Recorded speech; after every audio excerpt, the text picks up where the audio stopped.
تو رسول خدا صلی اللہ علیہ وآلہ وسلم نے فرمایا کہ یا علی، آپ بیان کریں گے وہ ماجرا اور واقعہ جو پیش آیا ہے، یا میں آپ کے لیے نقل کروں؟ تو امیر المؤمنین رسول خدا صلی اللہ علیہ وآلہ وسلم سے ارشاد فرماتے ہیں کہ یا رسول اللہ، آپ بہتر بیان کر سکتے ہیں۔ تو رسول خدا صلی اللہ علیہ وآلہ وسلم نے اس واقعے کو نقل کیا کہ آپ ابھی فاطمہ زہرا کی خدمت میں گئے تھے، اور فاطمہ زہرا سلام اللہ علیہا نے آپ سے یہ کہا کہ میں آپ کو خبر دیتی ہوں کہ جو کچھ تھا، جو کچھ ہے، اور قیامت تک جو کچھ رونما ہوگا اس کے بارے میں۔ تو آپ میرے پاس یہاں آئے ہیں یہ سوال کرنے کے لیے کہ کیا فاطمہ کا نور ہمارے نور سے ہے؟ تو کیا آپ کو اس بات کا علم نہیں ہے؟ تو امیر المومنین علی ابن ابی طالب اس بات کے اعتراف میں خداوند متعال کے حضور سجدہ ریز ہو گئے اور خداوند متعال کا شکر ادا کیا اس بات پر کہ فاطمہ زہرا سلام اللہ علیہا کا نور رسول خدا اور امیر المؤمنین علی ابن ابی طالب علیہ الف و تحیت و ثنا کے نور سے ہے۔ یہ واقعہ نقل کرنے کا بنیادی مقصد اور بنیادی مطلب یہ ہے کہ ہم اس حیرت انگیز حدیث کو آپ کی خدمت میں نقل کریں کہ جسے ہمارے شیعہ علماء صدیوں سے اپنی زندگی کا معمول قرار دیے ہوئے ہیں، اور اس نورانی حدیث سے اپنی زندگی میں خود بھی فیض حاصل کرتے ہیں اور دوسرے مؤمنین کو بھی اس کی تلقین کرتے ہیں، اور وہ حدیث شریف قصہ ہے۔ عزیزان محترم، جب حدیث قصہ کا ذکر آتا ہے تو ہمارے سامنے دو طرح کی احادیث بیان کی جا سکتی ہیں اور پیش کی جا سکتی ہیں۔ ایک احادیث کا وہ مجموعہ ہے جو آیہ تطہیر، یعنی وہ آیت جس آیت سے حضرات اہل بیت علیہم الصلاۃ والسلام کی عصمت کو، ان کی طہارت کو اور ان کی پاکیزگی کو ثابت کرنے کے لیے جو بہترین دلیل کے عنوان سے پیش کی جاتی ہے وہ آیت تطہیر ہے۔ تو وہ تمام احادیث جو اس آیت تطہیر کے شان نزول سے متعلق بیان کی گئی ہیں تاریخی منابع میں، چاہے وہ شیعہ منابع ہیں، چاہے وہ اہل سنت کے منابع روائی ہیں، ان تمام احادیث کو حدیث قصہ کہا جاتا ہے، یا ایک دفعہ حدیث قصہ اس خاص حدیث کو کہا جاتا ہے کہ جسے حضرت جابر بن عبداللہ الانصاری نے حضرت فاطمہ زہرا سلام اللہ علیہا سے نقل فرمایا ہے۔ لہٰذا ہماری اس گفتگو کا محور در حقیقت وہ پہلا مجموعہ اور وہ پہلا حصہ احادیث کا نہیں ہے، بلکہ یہ حدیث شریف قصہ ہے کہ جسے حضرت جابر بن عبداللہ الانصاری نے حضرت صدیقہ طاہرہ فاطمہ زہرا سلام اللہ علیہا سے نقل کیا ہے، اور ایک ایسی حیرت انگیز حدیث شریف ہے کہ جس میں حضرت صدیقہ طاہرہ سلام اللہ علیہا خداوند متعال اور حضرت جبرائیل کے درمیان ہونے والی گفتگو کو نقل فرما رہی ہیں، اور حضرت جبرائیل کے رسول خدا صلی اللہ علیہ وآلہ وسلم کی خدمت اقدس میں شرفیاب ہونے کے واقعے کو نقل فرما رہی ہیں بغیر کسی واسطے کے۔ یعنی ایسا نہیں کہہ رہی کہ رسول خدا نے مجھے یہ تعلیم دی کہ وہاں عرش پر خداوند متعال کی اور جبرائیل کے درمیان یہ گفتگو ہوئی، نہیں، بلکہ خود نقل فرما رہی ہیں کہ خداوند متعال کی بارگاہ میں جبرائیل نے ایسے عرض کیا اور خداوند متعال نے یہ جواب دیا، پھر جبرائیل نے تقاضا کیا اور خداوند متعال نے انہیں اذن نزول دیا اور وہ تشریف لائے اور ہم خمسہ طیبہ کے درمیان آئے، اور اس طرح سے انہوں نے آ کر سلام پیش کیا اور خداوند متعال کا پیغام پیش کیا بغیر کسی واسطے کے خود نقل فرما رہی ہیں۔ یہ اس حدیث قصہ کی عظمت کو بیان کرنے کے لیے کافی ہے۔ لہٰذا یہ وہ حدیث ہے جسے حضرت صدیقہ طاہرہ فاطمہ زہرا سلام اللہ علیہا نے بغیر کسی واسطے کے نقل فرمایا ہے۔ مرحوم آیت اللہ شیخ محمد تقی بہجت فومنی رحمۃ اللہ علیہ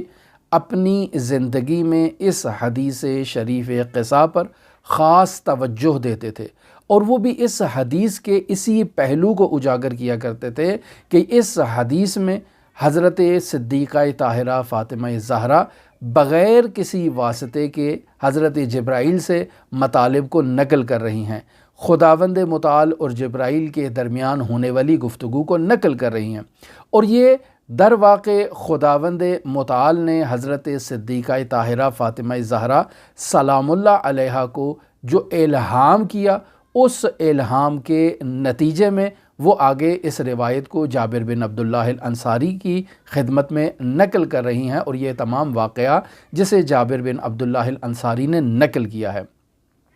لہٰذا تاریخ اسلام میں تمام شیعہ علماء اس حدیث قصہ کو بہت ہی اہمیت دیتے رہے ہیں، اور اس حدیث قصہ کی نورانیت سے خود بھی استفادہ کرتے رہے ہیں، اور تمام مؤمنین کو اس حدیث شریف قصہ کی قراءت پر متوجہ کرتے رہے ہیں کہ آپ کی زندگی میں اگر کوئی مشکل ہے، اگر کوئی پریشانی ہے، اگر کوئی بیماری ہے، کوئی ایسا ہم و غم آپ کی زندگی میں آ چکا ہے کہ جسے برطرف کرنے کا آپ کے پاس کوئی وسیلہ، کوئی چارہ نہیں ہے، تو اس نورانی حدیث شریف قصہ کی قراءت کریں۔ مرحوم آیت اللہ بہجت اس حدیث شریف قصہ پر اس قدر خاص توجہ دیا کرتے تھے کہ آیت اللہ بہجت فرماتے تھے کہ جس جگہ حدیث شریف قصہ کی قراءت ہوتی ہے وہاں حضرت صاحب العصر والزمان خود تشریف لاتے ہیں۔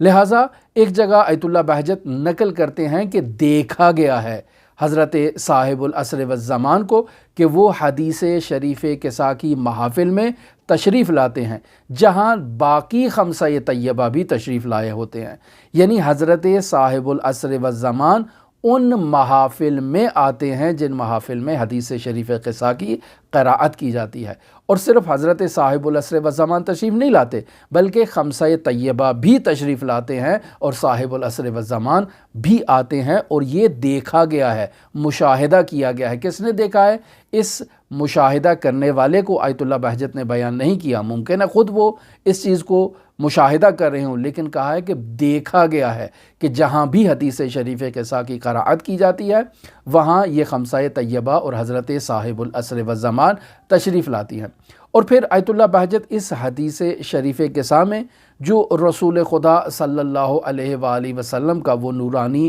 جملہ ہے جو وہ حضرت سید الاوصیاء امیر المؤمنین علی بن ابی طالب علیہ آلاف و تحیت و ثنا کو مخاطب قرار دیتے ہوئے ارشاد فرماتے ہیں کہ یا علی والذی بعثنی بالحق نبیا واصطفانی بالرسالت نجیا ما ذکر خبر ھذا فی محفل من محافل اہل الارض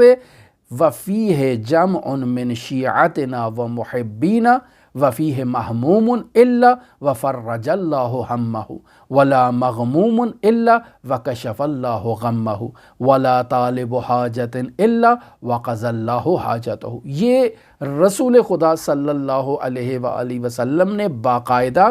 اس مطلب کی طرف اشارہ کیا ہے کہ والذی بعثنی بالحق نبیا، کہ اس ذات کی مجھے قسم ہے کہ جس نے مجھے نبوت پر برحق مبعوث کیا ہے اور مجھے رسالت پر مبعوث کر کے اس امت کو نجات عطا کی ہے، اس پروردگار کی مجھے قسم ہے کہ ما ذکر خبرنا ھذا فی محفل من محافل الارض، کہ اس روئے زمین میں جہاں کہیں بھی کوئی ایسی محفل منعقد ہو کہ جس محفل میں ہماری اس محفل کا یعنی اس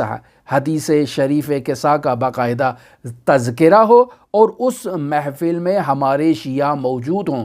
ہمارے محبین موجود ہوں، پس معلوم ہوا کہ حدیث شریف قصہ کی قراءت کی جائے، اور اس قراءت کے وقت وہاں افراد بھی مؤمنین موجود ہوں، اہل خانہ افراد موجود ہوں، عزیز و اقارب موجود ہوں۔ تو اب اگر ایسی محفل منعقد ہوتی ہے وفیہ محموم، اور اس محفل میں کوئی غمزدہ شخص موجود ہوتا ہے تو خداوند متعال اس کے غم کو برطرف کر دیتا ہے۔ اگر کوئی شخص پریشان حال ہے تو خداوند متعال اس کی پریشانی کو برطرف کر دیتا ہے۔ اگر کوئی شخص اس محفل میں حاجت رکھتا ہے تو خداوند متعال اس کی حاجت کو برطرف کر دیتا ہے۔ لہٰذا مرحوم آیت اللہ شیخ محمد تقی بہجت فومنی رحمۃ اللہ علیہ بیماروں کو بیماری سے شفا یابی کے لیے، گرفتار افراد کو، مصیبتوں میں گرفتار، پریشانیوں میں گرفتار، جو افراد ایسی پریشانیوں میں مبتلا ہوں کہ جنہیں اس پریشانی سے نکلنے کا کوئی راستہ نظر نہ آتا ہو، آیت اللہ بہجت رحمۃ اللہ علیہ رسول خدا صلی اللہ علیہ وآلہ وسلم کی اس بشارت کو مد نظر رکھتے ہوئے تاکید فرمایا کرتے تھے کہ اپنے گھروں میں حدیث شریف قصہ کا باقاعدہ تذکرہ کیا جائے۔ اور خود آیت اللہ بہجت رحمۃ اللہ علیہ کی عملی زندگی بھی اسی طرح سے تھی کہ وہ ہر روز رات کو سونے سے پہلے حدیث شریف قصہ کی باقاعدہ قراءت کیا کرتے تھے، اور یہ بھی ان کے خاندان نے نقل کیا کہ وہ ہمیں بھی ان محافل میں جمع کیا کرتے تھے جن میں حدیث شریف قصہ کی باقاعدہ قراءت ہوتی تھی۔